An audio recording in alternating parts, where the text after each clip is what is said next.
काल्पनिक ऐतिहासिक कहानी खानाबदोश योद्धा। सन 1500 के आसपास भारत भूमि पर जब बड़े बड़े साम्राज्य अपने पैर पसार रहे थे, तब राजस्थान के रेगिस्तानी क्षेत्रों में एक छोटा सा राज्य था कुल्लूगढ़। कुल्लूगढ़ अपने साहसी योद्धाओं और किलेबंदी के लिए प्रसिद्ध था। राजा पृथ्वीदेव सिंह इस राज्य के शासक थे और उनकी ख्याति दूर दूर तक फैली हुई थी। उनके परिवार में एकमात्र उत्तराधिकारी थी उनकी बेटी राजकुमारी कावेरी। राजकुमारी कावेरी बचपन से ही युद्ध कौशल और प्रशासन में निपुण थी। वह न सिर्फ तलवार चलाने में माहिर थी, बल्कि राजनीतिक मुद्दों को भी बखूबी समझती थी। राजकुमारी को अपने राज्य और प्रजा से बेहद प्रेम था। उन्होंने अपने पिता के साथ कई बार युद्ध में भाग लिया था और अपने अदम्य साहस के लिए जानी जाती थी। कुल्लूगढ़ का किला तो किसी दुश्मन के लिए जीत पाना असंभव माना जाता था, परंतु समय ने एक नया मोड़ लिया।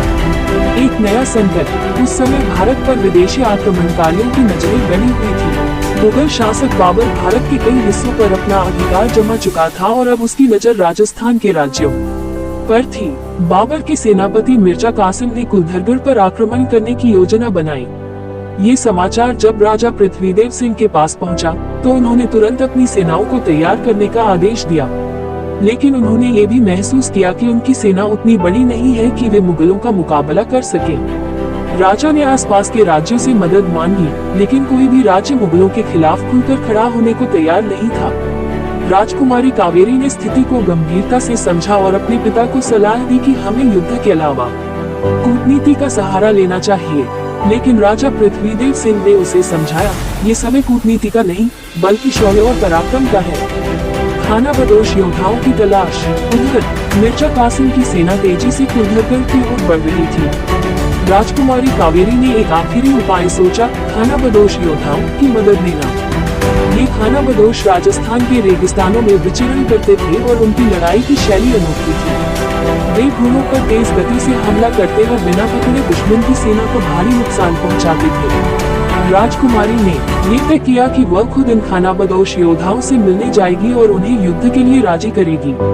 अपने विश्वासी अंगरक्षकों और कुछ सैनिकों के साथ वह रेगिस्तान के दूरस्थ इलाकों में पहुंची, जहां खानाबदोश योद्धाओं का दल रहता था। जब कावेरी खानाबदोशों के प्रमुख सरदार धर्मवीर से मिली, तो उन्होंने अपनी बात रखी। कावेरी की वीरता और संकल्प से प्रभावित होकर धर्मवीर ने उनकी सहायता करने का वचन दिया। हालांकि उन्होंने एक शर्त रखी, हमारी सेना किसी राजा के आदेश के अधीन नहीं चलेगी, हम अपनी मर्जी से लड़ाई करेंगे। कावेरी ने यह शर्त मान ली। खानाबदोश योद्धा कुल्लूगढ़ की ओर रवाना हुए। युद्ध की तैयारी। कुल्लूगढ़ के किले पर अब युद्ध की तैयारियां जोरों पर थी। मिर्जा कासिम की विशाल सेना किले के पास पहुंच चुकी थी। राजा पृथ्वीदेव सिंह ने अपने सभी योद्धाओं को किले की सुरक्षा के लिए तैयार किया, लेकिन उन्होंने ये भी जान लिया था कि सिर्फ किलेबंदी से इस बार काम नहीं चलेगा। राजकुमारी कावेरी ने खानाबदोशों की सहायता के बारे में बताया, जिससे राजा को कुछ राहत मिली।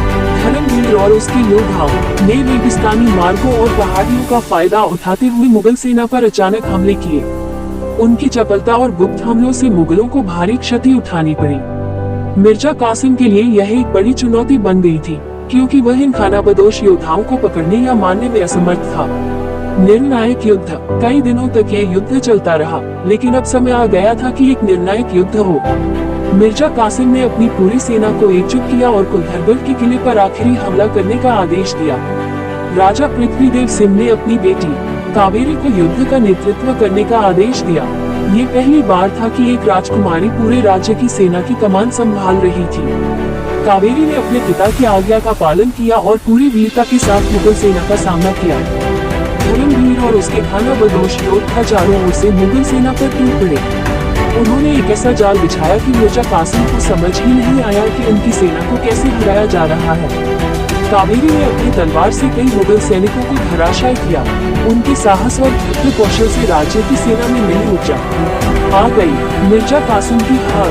अंततः मुगलों को भारी नुकसान हुआ और मिर्जा कासिम को पीछे हटने पर मजबूर होना पड़ा। कुल्लूगढ़ की सेना और खानाबदोश योद्धाओं की संयुक्त शक्ति ने उसे पराजित कर दिया।